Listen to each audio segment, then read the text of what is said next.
কোন সাহাবী দাঁড়ায় না, এক সাহাবী দাঁড়িয়ে বলল, নবী, যুদ্ধের ময়দানে চাবুক চালানোর সময়, লাঠি চালানোর সময় এক কাফেরকে মারতে যেয়ে আপনার লাঠির বাড়ি আমার পিঠের মধ্যে পড়েছে। আপনি যেহেতু এই কিসাসটা আদায় করতে চান, আপনার পিঠে আমি লাঠির বাড়ি মেরে এটারে শোধবোধ করে দিতে চাই।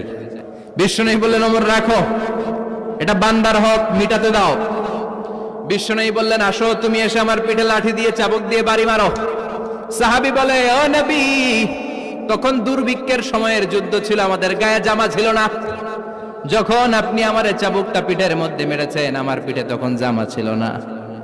আপনি যদি যথা নিয়মে কিসাসটা আদায় করতে চান, আপনার জামাটা খুলেন, খালি পিঠের মধ্যে বাড়িটা মারিস। বিশ্বনবী উনার জুব্বাটা উপরের দিকে উঠালেন, পিঠের মধ্যে বাড়ি দেওয়ার জন্য ওই সাহাবীকে ডাকলেন। ওই সাহাবী বিশ্বনবীকে পিছন দিক থেকে জড়িয়ে ধরে ওই মোহরে নবুয়তের মধ্যে চুমু দিয়ে ফেলেছে।